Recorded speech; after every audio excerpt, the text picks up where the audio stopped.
مدينة عاصمتها الجمال،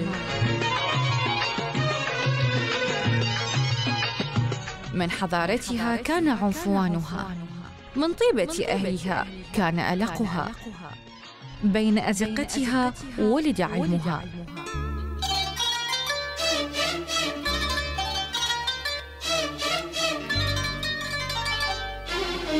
وعلى ضفاف شاطئها صدح أدبها، عنوانها الثقافة والفنون، عبق ماضيها يزين حاضرها بسمو إبداعها، ما بين أصالة الرواد ونماء الأجيال، تاريخ عريق.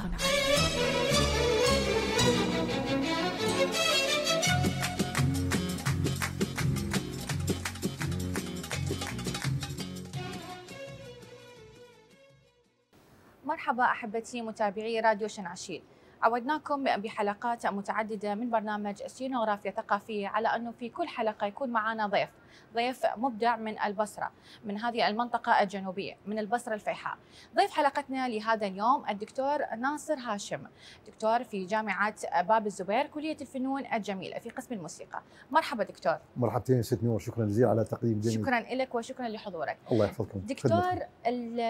الموسيقى ما بين الماضي والحاضر، كثير من الامور اللي بدات تتغير بعد الحداثه وبعد يعني الامور اللي طرأت بعد 2003 على العراق بشكل كامل. خلينا نستذكر بعض الامور اللي انت واكبتها بذاك الزمان وحاليا متواصلين لحد هذه الفتره. نعم، حقيقه كانت الاغنيه العراقيه تخضع ل يعني اختبار وفحص دقيق قبل ان تظهر الى الجمهور. نعم. يعني كان النص الاول ما تبدا الاغنيه، طبعا عناصر الاغنيه هي ثلاث. نعم. النص الشعري واللحن الغنائي والغناء اخيرا. فعندما يعني تبدا الاغنيه تبدا بالنص.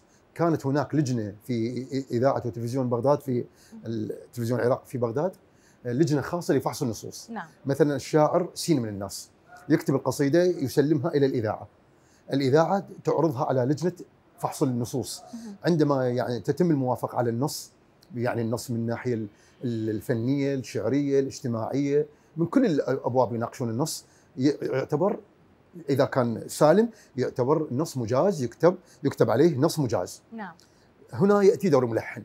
ياتي الملحن، خلينا نقول مثلا على ذكر المثال طارق شبلي، يختار النص، عجب هذا النص، اخذه ورا فتره اجى لحنه. نعم. بعد ما يلحنه يقدمه للاذاعه، لجنه تفحص اللحن. كان النص مفحوص يعني مجاز، بعدين تدخل مرحله اجازه اللحن. نعم. هنا يعني لجنه تفحص اللحن من حيث البناء الموسيقي، الطبقه الصوتيه، الانتقالات النغميه، كل هاي الامور الموسيقيه يعني تؤخذ بنظر الاعتبار، وفيما بعد يعتبر النص او اللحن مجاز. صار اثنين، النص واللحن. تجي المرحله الثالثه وهي الغناء، المطرب. عندما يتم مثلا المطرب، تم اختيار المطرب سعدون جابر على سبيل المثال. نعم. يحضر سعدون جابر الى الاستوديو بعد ان يكون حفظ الاغنيه بشكل تام، يعني يحضر الاستوديو مع الفرقه الموسيقيه الكامله. يعني هذا فرق هسه عن قبل. الان يعني يصير تسجيل الاغنيه وتكمل وتنتهي، وما المطرب ما يشوف موسيقي وموسيقي ما يشوف موسيقي اخر. كان قبل لا، الفرقه الموسيقيه بكامل اعضائها، يعني الايقاعات، الات الكمان، الات التشيلو، العود، القانون، الناي، الاكورديون، كلهم قاعدين سوا. دكتور، تقصد التعايش قبل العمل؟ تعايش، نعم. لا، ويتمرنون سوا ويعزفون سوا. يعني لحظه الغناء تكون جاهزه من الكل. نعم. الكل موجودين بالاستوديو. يعزف مثلا الكوندكتور القائد ينطي اشاره، واحد اثنين بدأوا مثلا يا طيور الطايره مر بهلي. نعم. الموسيقى يعزف والكورس يغني والمطرب يغني الى ان يوصل دوره. لو فرضنا الاغنيه مشت من بدايتها الى اخر جزء بالاغنيه صار خطا، يتوقف التسجيل ويعاد من البدايه. هذا قبل تعاد الاغنيه من البدايه، لانه ماكو تقنيه تقطع الجزء الخطا وتكمل. لا، هذا حاليا صارت هذه القضيه. ارجع لك الى قضيه الغناء. نعم. فاثناء الغناء مثل سعدون جابر، على اعطينا مثال، اللجنه تفحص الغناء. هل غنى سعدون جابر الغناء صحيح؟ هل كان التون يعني الصوت الغنائي صحيح؟ الايقاع صحيح؟ الانتقالات النغميه، الانتقالات المقاميه، كلها اذا كانت الاغنيه يعني احيانا كلمات ممدوده تكون معناها مو صحيح، احيانا كلمات مقتصره مقطوعه تكون تخل بالمعنى. نعم. فلذلك لجنه الفحص اللحن تعترض، او وياما تغيرت الحان بالاستوديو اثناء التسجيل بالاستوديو، يتغير اللحن على اعتبار هنا خلل في مد الكلمه او قصر الكلمه. نعم. فيصير قطع ويصير تغيير اللحن في لحظته، وبالنتيجه تطلع الاغنيه يعني بعد هذا المخاض الطويل تطلع الاغنيه للجمهور وهي يعني مدروسه دراسه تامه من حيث النص واللحن والغناء. نعم. وبعد هذه الاغنيه عندما مثلا غنى اعطينا مثال سعدون جابر، عندما غنى اغنيه طيور الطائره تبقى لمده سنه كامله سعدون ما يغني غيرها، يغني اغنيه سعدون جابر طيور الطائره، اغنيه واحده تبقى مدى سنه كامله. وحسين نعمي يغنيها حريمه، فاضل عواد يغني اتنا اتنا مثلا. يعني اغنيه من البوم ولا هي اغنيه واحده فرديه؟ لا، اغنيه واحده فقط، ماكو البوم قبل. اغنيه واحده، يسجل اغنيه واحده فقط لسنه كامله. نعم. طبعا مو شرط لسنه كامله. الى ان يجد اغنيه اخرى تساويها او تتجاوزها بالمستوى، بها قيمه. قيمه من ناحيه الكلام، نعم. اللحن، الاداء، الموضوع. وكانت اغلب الاغاني يعني بها موضوع. مثلا اذا نسمع اغنيه مشيت ويا المقير، اذا سمعتها انتم مو جيلكم هذا، لا. يعني هاي الاغنيه تتحدث عن شخص المقير محطه قطار في الناصريه. نعم. يقول مشيت ويا المقير ودعنا، مشيت وكل كتر مني انهدم بالحسره والونه. هذا شنو؟ الشاعر يصف لحظات توديع حبيبته اللي راح تسافر، اللي هي تعمل بالناصريه، حسب ما يقال هي معلمه او يقال يعني، فجايه لازم ترجع لاهلها بالبصره، فوصلها من بيتهم الى محطه المقير، وبعدين صعدت بالقطار وسلم عليها وودعها، القطار بقى يمشي ويوصف هاي كل الحالات. شوف يعني الشاعر ايش قد عنده خيال قوي. صح. زين، الموضوع ايش قد جميل. فقلت لك الاغنيه كانت بها موضوع، مو اغنيه اعتباطا. اكو يعني حاليا انا ما اريد اوصل حاليا، اريد يعني استرسل بالماضي. ولذلك كان هذا اول سؤال من مجموعه اسئله، لان انا ريتك تجيب لي من البدايات الجميله توصلني لاسوء المراحل. نبقى نستمر بالقديم. بالضبط. كانت الاغنيه يعني موضوع، يعني الاغنيه ما تنكتب اغنيه سطحيه، لا، واغلب الاغاني كانت لا تكتب لقصد الغناء. اكثر الاغاني مثلا اغنيه البنفسج مال يا صدر اللي يغنيها. نعم. يا ليل من ليل البنفسج، سمعتها مو؟ اكيد. اغنيه روحي لا تقلها شبيك، هالاغاني هاي ما كانت اصلا مكتوبه غناء، كانت مكتوبه ضمن ديوان مظفر النواب كتبها بالديوان مالته. عنده حاله معينه كتب مثلا يا طعم يا ليله من ليل البنفسج، يتحدث عن حاله معينه هو يعرفها. نعم. وربما تكون سياسيه، ربما تكون اجتماعيه، ربما تكون يعني قصه غراميه، حب وعاطفيه.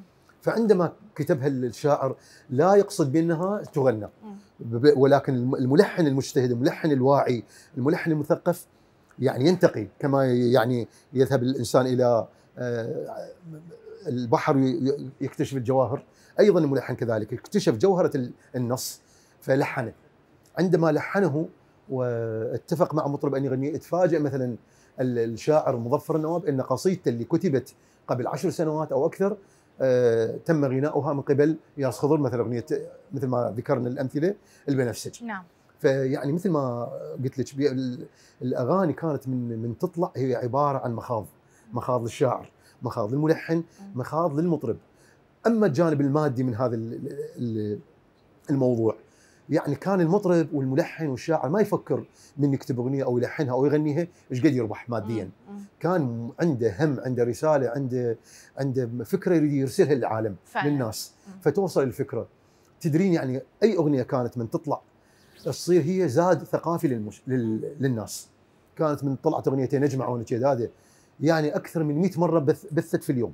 تعرفين كان قبل يعني كان بس الراديو والتلفزيون ما كان يعني كثير الانتشار. العوائل البرجوازيه الغنيه المتمكنه عندها تلفزيون، ولكن العوائل البسيطه على الراديو. فتطلع الاغنيه بالراديو مثلا لا خبر او يا نجمعون شداده. من طلعت هاي الاغنيه الناس سمعتها، عشقتها، ظلت تداولها، والاذاعه تبثها عده مرات. فكانت هي تساهم في ثقافه الانسان. يعني الاغنيه مو مجرد اغنيه سمعها وتلذذ بها وخلص. ولذلك يعني اي اغنيه هسه صار عمرها 50 سنه لا تزال كانما جديده، لان فعلا. موضوعها جميل فعلا. لحنها جميل، ادائها جميل، وذكرياتها صارت جميله. هو دكتور، هو شنو اللي اختلف؟ نعم، وشنو اللي صار بالضبط؟ الذائقه اختلفت. والذائقه شنو اللي خلاها تختلف؟ يعني حركه التطور العلمي، التطور الثقافي. احنا نقدر نقول هي الحروب بدايه هي السبب الاساسي. الحروب سبب رئيسي، بالضبط. الحروب سبب رئيسي في تغيير مزاج الانسان. اكيد. أي. وهجره الناس والناس توافدت وجت مثلا للعراق، او مثلا نزوح الفلاح، بقيه المحافظات، تعرف هاي كلها لها تغييرات هاي اثرت طبعا. بالضبط، هذا كلام دقيق. يعني الانسان وخصوصا الاغنيه هي يقول لك اسمعني. الفيلسوف كونفوشيوس فيلسوف الصين يقول اسمعني اسمعني او اسمعني موسيقى شعب ما اعطيك مدى ثقافتهم. فعلا. فالاغنيه انعكاس على مدى يعني ثقافه الناس. فعلا. فاكيد الانسان من يكون بواقع بلد مستقر نفسيا، بلد مرفه اقتصاديا، الشعب يعيش بخير وسلام، تطلع الاغنيه شو تقول دنيا حلوه وناس حلوه والوطن باسم سعيد. صح. ولكن عندما تتعرض الوطن لحرب يقول احنا مشينا للحرب، تغير ايقاع، تغير المزاج، تغير النص، تغير اللون، مو صحيح؟ فاذا يعني مثل ما تفضلتي الحروب والثقافات، الظروف الاجتماعيه كلها تغير من مزاج ولون الاغنيه. اكيد. نعم. ولذلك احنا بالفتره الاخيره نلاحظ اغلب الدول ماخذه عنا انطباع على انه احنا حتى وان كان اللحن هو لحن مفرح فالكلمات تلاحظها حزينه، يعني نعم. احنا ما قادرين نطلع من هذا الطابع بالضبط. الحزين اللي موجود عندنا. وهاي ملاحظه جميله جدا. يعني الاغنيه العراقيه هي سمتها الحزن. بالضبط. وهذا الحزن متوارث طبعا. يعني احنا اذا نجي الى تاريخ الحزن بالاغنيه العراقيه نشوف يعني احنا بعيدا عن طائفيه وشيء، واقعه الطف اثرت تاثير كبير على الاغنيه العراقيه.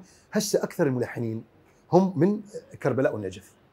مثلا ناخذ محمد جواد أموري من كربلاء، محسن فرحان الله يرحمه كلهم راحوا من النجف، جعفر خفاف من النجف. هاي البيئه بيئه دينيه، بيئه متاثره بواقعه الطاف جدا متعمقه، ويعني هاي مأساة الحسين عليه السلام.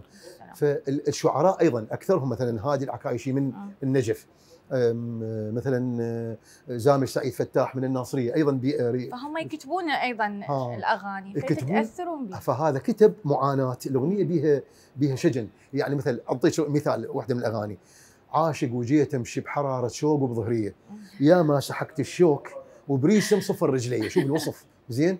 عاشق يشط متعني انذر لك نذر، ليله اربعه يعني اربعاء بس ضوره الوزن، ليله اربعه واشعر شموع الخضر، بلكن يعود الغايب العين على عيني على ربيه يعني اللي انتظره. هاي شنو؟ هاي طقوس دينيه هي فعلا. يعني مناطق الفرات الاوسط وبغداد يشعلون شمعه، هاي يسمونه لسيدنا الخضر. نعم. يشعلون شمعه، يخلون كربه مال سعف مال نخل ويخلون عليها شمعه ويخلوها بالنهر ويدفعوها. مثلا ناصر يحب سين من الناس، فيا ربي بجاه الامام الخضر وبجاه هذا هاي الشمعه ترجع لي حبيبي، تجيب لي حبيبي. شوفي هاي موضوع اجتماعي، موضوع ديني جسدوه بالاغنيه العراقيه. صح. فلذلك كانت المواضيع يعني والنصوص تنكتب يعني مو اعتباطا. فلذلك من تكتب الاغنيه حزينه ايضا يرافقها لحن حزين، لين يصير خلل. اذا الاغنيه مثلا كلامها حزين، غريبه من بعد عينك يا يمه، وواحد يسويها لحن غريبه من بعد عينك، ما يصير. يعني هذا يصير خلل. اذا انت كاتب كلام حزين وتنطي لحن مفرح راح يصير خلل بالبناء الشعري مع اللحني. فلذلك يعني الاغنيه مثل ما تفضلتي بها حزن الاغنيه العراقيه، لان واقع حزين ومن جذور قديمه يعني فعلا. مثل ما شرحت يعني احنا نعرف انه صراحه الموسيقى والمسرح والفن التشكيل والسينما هي بوابات وفن عباره عن رساله يطرح للمجتمع، وهذا الشيء جدا مهم. نعم. مع الاسف الرسائل بدات تختلف اليوم ومؤثره على الذائقه بشكل عام. حضرتك دكتور واقرانك وزملائك اللي موجودين من تسمعون هذا التلوث اللي حاليا منتشر، اريد اعرف شنو احساسكم وشو تقولون احنا وين بالضبط؟ وين واصلين؟ حقيقه هذا شيء مؤلم جدا. يعني الانسان المثقف عموما والمتخصص متذوق بالموسيقى بالذات يشعر بألم. يعني هسه اشوف مثلا مدرس لغه عربيه، اذا واحد يكسر مجرور او يجر مكسور باللغه العربيه يخطأ، شوف المدرس يضوج، يعني يحس اكو يعني انجرحت اذنه، انجرحت مشاعره. فكيف الملحن والموسيقي اللي اكثر معذره الادباء اكثر ارهاف حس مرهف من باقي الناس، مو الفنان الموسيقي واي فنان يعني هو مرهف الاحساس. صحيح. فمن يسمع كلام يعني كلام بائس، يعني مثل اي الاغاني، ما اريد انطي نموذج، يعني اي اغنيه نسمعها هسه ما بيها فكره، ما بيها احترام للمتلقي، فعلا، ما بيها بناء شعري صحيح. يعني انت شنو تستذوق منها؟ عشوائيه بلحنها وبكلامها، بكلامها بلحنها حتى ادائها وتصويرها الاكثر، فعلا. حتى التصوير يعني هجمه مو بس على الكلام وعلى اللحن وعلى الغناء. على كنا قبل يعني قلت لك قبل شويه نسمع الاغنيه بالراديو، احنا ما شايفين فاضل عواد. من طلعت اغنيه لا خبر انا سمعتها ما شايف فاضل عواد، وحبيناها ومو انا الاف الناس صح. من خلال الراديو الجهاز. ولكن هسه الاغنيه اذا مو بيها رقصه، والرقصه تتغير الازياء 50 مره و50 مره يتغير المكان، ولازم اعلانات ولازم اعلانات، يعني ايش قد في سبيل يوصل الاغنيه حتى تنحب. وكل ما هنالك الاغنيه هاي اللي تطلع فقاعه يعني ما تطول لها شهر وانتهت. هسه اي اغنيه من هاي الاغاني ماكو عمرها ما ظل شهر، اقل من شهر، مو اقل الشهر، لانه يعني فقاعه فارغه. ودكتور بعد اذا تلاحظ مثلا انا يعني وعيت على الدنيا يعني اسمع الاغنيه توصل 8 دقائق 6 دقائق بالضبط. يعني هسه الاغنيه هي عباره عن 3 دقائق ومتكرر الكلام بالضبط. كلام انت ما تعرف هو بالضبط، ماكو فكره، ماكو فكره. الاغنيه اللي تفضلتي قلتي عنها 10 دقائق و8 دقائق، هذا بناء هرمي، بناء صح. متصاعد يعني بناء الى ان يتم البناء من القاعده، مو اي شيء. نعم. النص من كتبه بدايه وسط وذروه ونهايه، مو صحيح؟ نعم بالضبط. هذا النص لازم يعني يتبنى هاي الموضوعات، يبتدي النص وينمو النص، نعم. تصير ذروه تصير نهايه. فهسه هاي الاغاني ما بيها هاي، يعني انا خاف اذكر امثله وانا ما احب اذكر يعني. صح. الاغنيه اللي جاي تطلع هسه صمون 10 بألف بيها فكره؟ لا. بيها موضوع، بيها قضيه تتناقش، احساس بالجوع. احساس بالجوع فقط وحتى ما فلذلك يعني مع الاسف هاي الاغاني يعني للاسف اثرت حتى على ذائقه الناس فعلا. على حتى سمعه الفن يعني مع الاسف فعلا. من تقول له فنان يقول لك جماعه، بينما قبل الفنان لا والله الفنان كان يعني لسان حال شعب، والاغنيه والمسرحيه واللوحه التشكيليه تعبر وتغير حال. يعني هسه لا، ما مع الاسف ولا راح تغير للأسف. اكيد احنا دكتوره مكملين معك بحلقه من حلقات برنامج سينوغرافيه ثقافيه، لكن بعد الفاصل.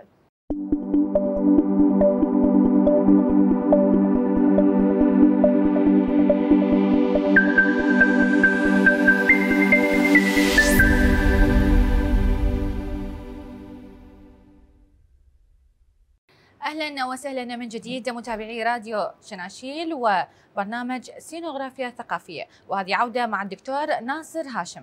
دكتور، كثير من الفنانين اللي ممكن يلجؤون الى الشعراء اللي يكتبوا لهم، او ممكن هم يكون اصلا هم شعراء ويكتبون لانفسهم. اللي صار عندنا يعني مثل ما يقول قفزه، او صار عندنا فد موضوع ما تكرر عند بقيه المطربين، اللي هو حاله كاظم الساهر وعلاقته مع كتابات نزار قباني. نعم. هاي احنا ما شفناها تكررت، ولا صحيح. شفنا الاهتمام من الفنانين على انه هو يلجأ لهكذا قصائد او ديوان او بيوت شعريه مكتوبه حتى انه هو يغنيها. صحيح. الفرق وين هنا؟ شنو اللي جاي يصير بالضبط؟ طبعا اشكرك على هالسؤال الجميل جدا. انا ابدا يعني احكي شيء يمكن شوي ابعد عن السؤال يخص كاظم الساهر. تمام. حتى بعض الناس يعني المسامعين يخيسرون هاي المعلومه. انا اعرف كاظم الساهر بدقه ومشتغل وياه. نعم. كاظم الساهر فنان كبير. نعم. ولكن عندما دخل الاذاعه بالفن الصادق القوي ما استقبلوه. انا يعني كنت اعزف برنامج اصوات شابه. اجى كاظم الساهر بسنه 86. نعم. انا اشتغل برنامج اصوات شابه مال فاروق هلال 85 86، كل نهايه السنه يسوي فاروق هلال استفتاء. يعني افضل الاصوات يختارها يكونوا يعني على مدى سنه كامله، مثلا نعم. 86 85 كم مطرب قدم بالبرنامج. بالاخير نهايه السنه يختار علي جوده، كاظم الساهر، مثلا محمود انور، وهكذا يسوي بهم استفتاء منو بيهم هذول الخمسه السته يطلع الاول. تمام. كاظم الساهر سنه 86 جاب اغنيه اسمها اللي هسه اتذكرها، بكل سهوله تريد اسامح وانسى الامي واجيك. اي انا اعزف بيها، عزفت له انا طبعا. تمام. احنا بالاستوديو يوميا باي مطرب يعني يجيبون الاغنيه مالته نقول الله هاي الاغنيه الاولى، هاي راح تفوز الاولى. كانت يصبرني مال احمد نعمه، ومره ثانيه كانت علي جوده، شيء غريب، وحتى انت. احنا موسيقيين بالاستوديو عندنا راي وعندنا ذوق ونقول هاي خوش اغنيه، هاي مو حلوه.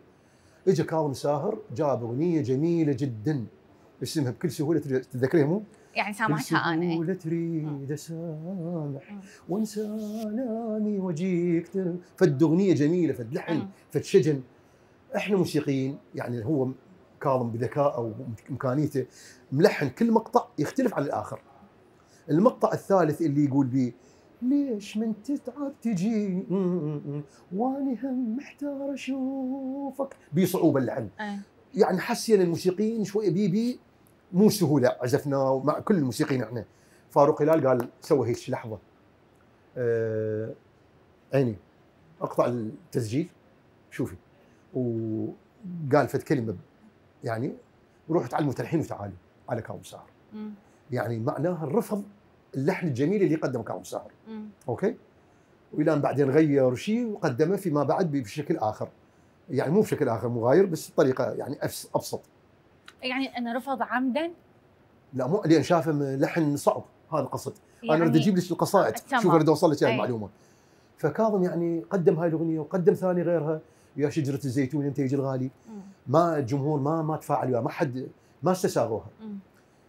صار ذكي وقدم اغنيه شعبيه من هاي الاغاني اللي شلون الجمهور عايز كذا مو هيك. التقرصه الحيه زين، شوف ايش قد اشتهرت هاي الاغنيه. صحيح زين. وراها قدم اغنيه عبرت الشط على مودك. صح، الناس كاسيتات هاي كانت. فهاي سواها جواز مرور إلي. من اشتهر ذاك هاي طبعا مو بذوقه انا متاكد. بس اذا سيلي هاي ذوقك يقول لا ولا حبن ولا ذوقي ولا ممكن تكون نصيحه من احد ما فاهم الوقت. ربما انا ما اعرف بعد. زين، بعدين ظل هاي الاغاني بذوق الناس، تالي ظل يغني بذوقه. ظل يختار قصائد مثل ما تفضلتي قلتي نزار قباني. نعم. لان هو ملحن مثقف، مو عادي.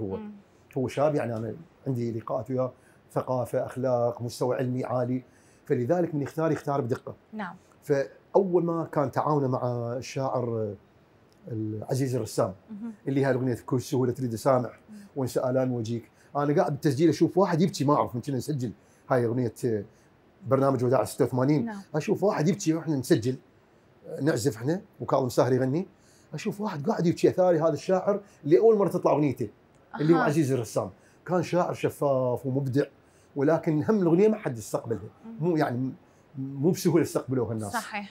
كاظم ورا ما قلت لك قدم اغنيه عبرت الشاط والحيه، شيء صار له جمهور بحيث من يقدم شيء اخر ينقبل، قدر يفرض الذائقه مالته على الجمهور. بالضبط، فرض ذائقته الاصليه بالضبط. فرض بعدين بحيث وصل الى مرحله القصائد. وكم قصيده غنى، مو اني خيرتك فاختاري، لا انا وليلى، وما شاء الله القصائد نزار قباني. صحيح. وحسن مرواني، ظل يختار قصائد ونجحت نجاح كبير، مو بحيث بقى الجمهور العراقي الغير متذوقها تذوقها. صح. هذا ذكاء من كاظم ساهر، وتعتبر يعني فد حسنه للاغنيه العراقيه عموما وللملحن العراقي ولكاظم ساهر بشكل يعني دقيق، بانه انتشل الاغنيه العراقيه من محليتها الى عالميتها الى عربيتها من خلال القصائد. والدليل دكتور انه لسنوات طوال يعني من يذكرون الفنان العراقي الوحيد كاظم ساهر عربيا هو اللي يذكر، يعني هسه بالسنوات هاي الاخيره يعني ممكن تكون 22 من 21 ل 23 انه بسبب مواكبه البقيه اللي موجود والمطروح. زين دكتور، يعني احنا صراحه نلاقي صعوبه على انه نرجع هاي الايام. صحيح. خصوصا يعني انه كل شيء بدا يطرح حديث، انت تعرف التكنولوجيا، الموبايلات، مواقع التواصل الاجتماعي، هاي البرامج. صحيح. صعوبه جدا انه انت تسيطر يعني، وكل شيء بدا يتداخل مع بعضه. صحيح. اليوم احنا شنو الشيء اللي نقدر نسويه حتى ولو نرجع جزء بسيط من اقول الذائقه الفنيه العراقيه؟ هاي طبعا مشكله ما يتبناها شخص وتتبناها اذاعه محليه، لا تتبناها دوله. هاي قضيه الذائقه اللحنيه والذائقه الموسيقيه. يعني اسمحي لي خلي اعبر على غير الموضوع. أكيد. هو من نفس الموضوع. يعني شوفي كان تلفزيون العراق لوحده كان يبث اغاني ملتزمه، مو برامج ملتزمه. من دخل تلفزيون الشباب تغيرت الذائقه، اختلفت. شفتي؟ بغداد كان تختلف عن الشباب. بغداد عن الشباب فرق شاسع. صح. فيعني قدرت القناه تعتبر شبه رسميه، قناه الشباب قدرت تغير من الذائقه. فلذلك اذا نريد نعود بالذائقه لازم نعود الى قناه رسميه حكوميه تتبنى العرض والدعم للاغنيه وللقصيده وللملحن والشاعر، حتى يطلع ذوق مثل ما نقول صحيح، والناس مرور الايام يعني خلي تكون كميه وبعدين تصير نوعيه. صح. تطلع اغاني مثل 100 اغنيه 50 اغنيه تنحب 2 3 ومرور مثل القصائد اللي غناها كاظم ساهر، ومثل الاغاني اللي يعني هي يعني اللي نجحت من ذاك الزمن. اليوم كانت تقدم 50 اغنيه 60 اغنيه ينجحن 10 20 وصارت فيها الصوره العامه. صح. فلذلك يراد يعني تبني من دوله من مؤسسات يعني حكوميه لتربيه الذائقه الموسيقيه والفنيه. فعلا هو محتاجه هواي مواضيع، نعم. يعني الموضوع بس ما له علاقه بالفن. صح. زين دكتور، اليوم حضرتك يعني من بعد هذه السنوات الطوال شلون جاي تشوف الطلاب الجدد اللي جاي يجون للجامعات وهو اصلا ما عنده ثيمه ولا خلفيه صحيح. اساسيه يعني صحيح. عميقه ولا صحيحه، شلون جاي يجي هو يقعد على هذه الكراسي الجامعيه وهو الصفر تقريبا؟ والله هاي معاناه يا ست نورة، يعني عندنا معاناه احنا في قبول الطلبه. كان القبول يعني يجي الى كليه الفنون الجميله او معهد الفنون باختبار ويجي هو اللي يعرف نفسه هو فنان ويعرف شنو موهبته. هو موهبته، يجي يحب المسرح، نعم. يحب الموسيقى، يحب يجي لها مباشره يختبر. هسه يجي طالب معدله ضعيف ما انقبل باي مكان ما يعرف شنو يريد، غير مجال وين يجي، والقبول المركزي مسموح والباب ابواب متعدده للقبول فعلا. فيجي والله انت شو تحب؟ والله انا ما ادري هي تقول لي زين شو تريد موسيقى؟ قال والله يلا موسيقى. ايش يعني زين؟ بعدين انت زين انطينا اسماء الالات. ما يعرف آلة، ما يعرف موسيقي، ما يعرف، اذا على اساس انت جاي تصير موسيقي؟ صح. نقول هسه مش تنقبل، مو احنا مجبرين نقبله. احيانا ما نقبلهم ولكن يجينا فرض بانه لازم تقبلوهم. صح. لجنه اختبار مالت الكليه نقول هذا ما يصلح، هذا ما يصلح، بالاخير يجي كلهم مقبولين. صح. نقبله زين داوموا بالكليه. انت من داومت وانقبلت يعني انت راح تتخرج 4 سنوات قسم موسيقى او قسم مسرح، غير تعرف السلم الموسيقي، غير تتعلم آلة دو ري مي فا صول، هذا القوس هذا الكمان، يجي ويدخل ال4 سنوات يخلص لا يطور نفسه، لا يطلع ولا يريد يعني يقبل النصيحه بانه انت ما تستحق. والاكثر من هذا الكارثه بالاخير ينقبل ماجستير. يعني فقلت انت يجي للكليه غير موهوب وما ابد مو يم الفن، بالاخير يصير ماجستير في تخصص معين بالفن، يعني ترى مو سهل. صحيح. يعني انا اريد اقولها يمكن خلي يزعل علي بعض الاختصاصات، كل الاختصاصات سهله الا الموسيقى والفنون صعبه. يعني هسه انا اقدر ادرس رياضيات صعبه، انا خريج فنون جميله مسرح وموسيقى، اقدر ادرس انجليزي، اقدر ادرس كيمياء، اقراها وادرسها، مو معادلات اقدر ادرس، ولكن مستحيل طبيب يقدر يدرس موسيقى، مستحيل محامي يقدر يدرس مسرح. انا لما اجيت اريد اعد للحلقه صراحه يعني ما راح اقدر افوت بالتفاصيل، يعني بالتالي هي انا ما راح ولا بيوم ولا بساعتين ولا بثلاثه، الموضوع جدا صعب. الناس مستسهله الفن ولكن هو فعلا اصعب الاختصاصات فعلا. فلذلك يعني كارثه ان يصير واحد ماجستير بالمسرح او ماجستير ودكتوراه بالموسيقى، ماجستير بالسمعيه والمرئيه وهو ما عنده اي خلفيه او عطاء بهاي المجالات. انا يعني من ضمن الامور اللي يعني صراحه بعدها ظل عندي بالذاكره بقايا بالذاكره اريد اقول هيك. دكتور ما اعرف اذا نستذكر بعض المسلسلات اللي ظلت بعدها بذكرانا بسبب الموسيقى التصويريه او الموسيقى نعم. مثلا اللي هي كانت حامله، فانت ممكن يعني عذرا لا صغرا بهم يمكن انت ما تتذكر اسماء الممثلين، يمكن انت ما تخطر ببالك القصه قد ما انت ببالك اللحن مالتها وتقول اي اتذكر هاي المسلسله نتيجه هذا الموضوع. بالضبط كلام صحيح. بعدين احنا السينما كانت صامته بالبدايه بس كانت بها مؤثرات موسيقيه. احسنتي، الموسيقى لغه بالضبط، لغه الموسيقى تعبر عن الحركه المسرح ايضا المسرح قبل يعني لذلك تخصص موسيقى المسرح، تخصص بالمسرح الموسيقي او تخصص بالموسيقى الدراميه، الموسيقى التلفزيونيه، الموسيقى السينمائيه. فعلا يعني هاي اختصاصات الفنون متداخله فعلا، يعني علم كل علم خاص بوحده. فاذا يجي واحد ما عنده اوليات باي اختصاص ما اعرف شلون راح يعني يعمل او يقدم وينجز عمل في مجال الفنون، يعني باي مجال. زين دكتور، رايك بالفتره الاخيره لاحظنا مثلا بالاغاني او حتى بالموسيقى التصويريه الخاصه بالمسلسلات اكو تداخل ما بين الالات الموسيقيه بين الشعوب، يعني مثلا لاحظ بدي اسميها غزو الموسيقى او اللحن التركي بالفتره الاخيره والاتهم على الوطن العربي بشكل كامل. انت مع هذا التنوع؟ انا ما عندي مشكله بهذا، بالعكس هي الموسيقى لغه العالم الموحده. نعم. يعني انا اذا عندي مثلا كمان دوله اخرى عندهم ربابه، دوله اخرى عندهم نفس الآلة تشوفيها تختلف شيء بسيط، ولكن لغة موسيقى. هي هاي الآلات عموما بها 7 حروف، دو ري مي فا صول لا سي دو، تترجم على حسب البلد. على البلد. فإذا دخلت آلة مثلا شرقية في موسيقى غربية أو دخلت آلة غربية في موسيقانا الشرقية تضيف جمال، بالعكس فعلا لا ضير، الموسيقى جمال بكل الأحوال ما بها إشكالات.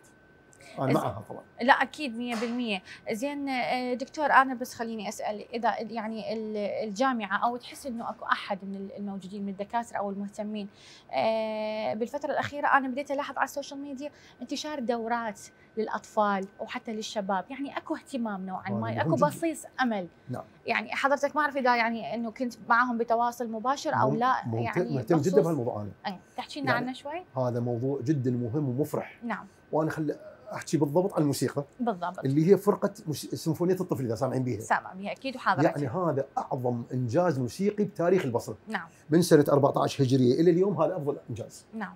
انا اعتبره، يعني لان البصره بها خشابه وما اندثرت. الشعبي موجود. زين، بها هوى، بها اغاني عاطفيه عموما، بها الرقص السامري وغيره، ولكن السيمفونيه ماكو بتاريخ البصره، ماكو سيمفونيه. صحيح.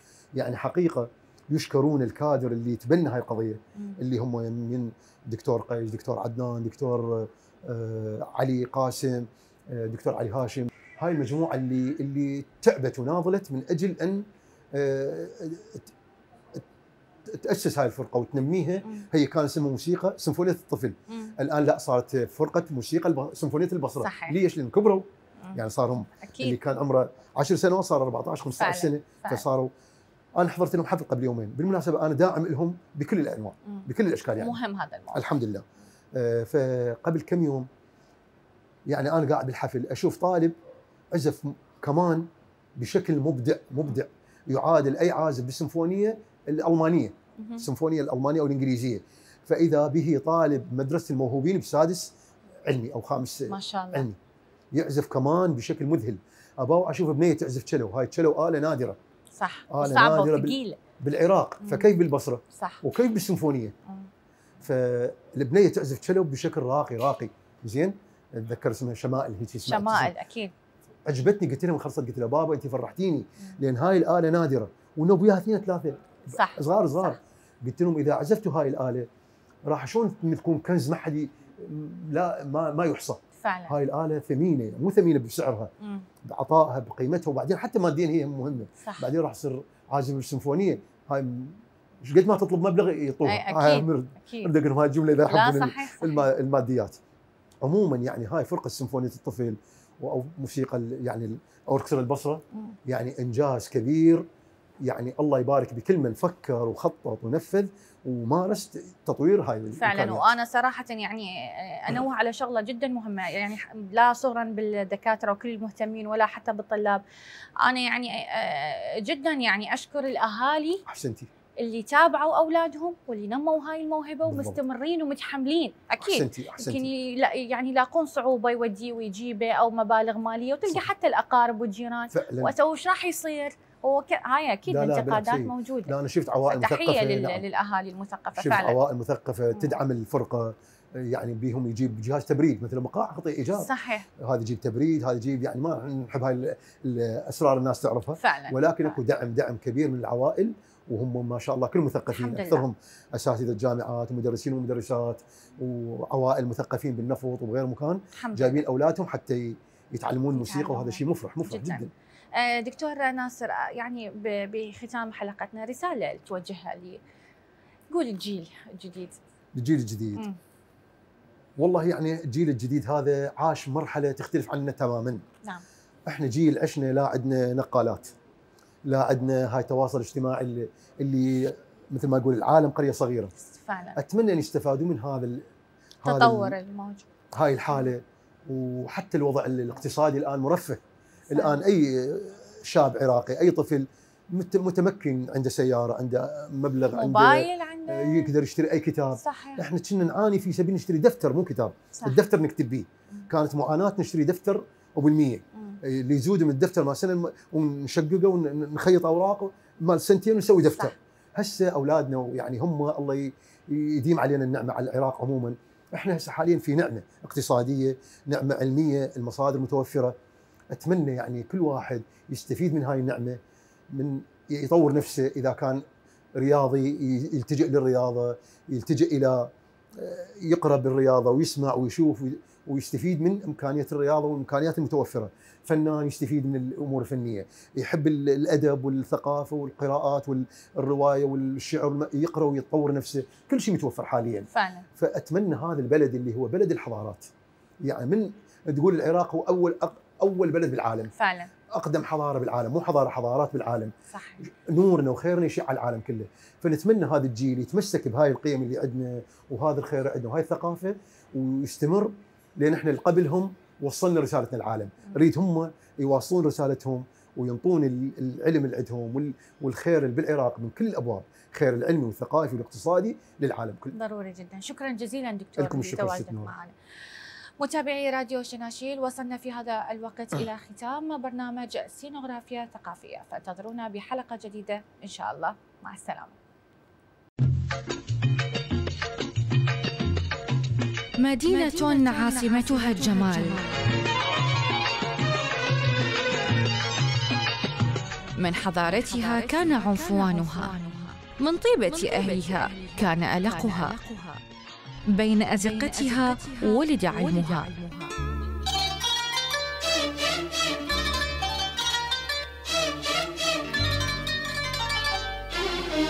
وعلى ضفاف شاطئها صدح أدبها. عنوانها الثقافة والفنون، عبق ماضيها يزين حاضرها بسمو إبداعها، ما بين أصالة الرواد ونماء الأجيال، تاريخ عريق.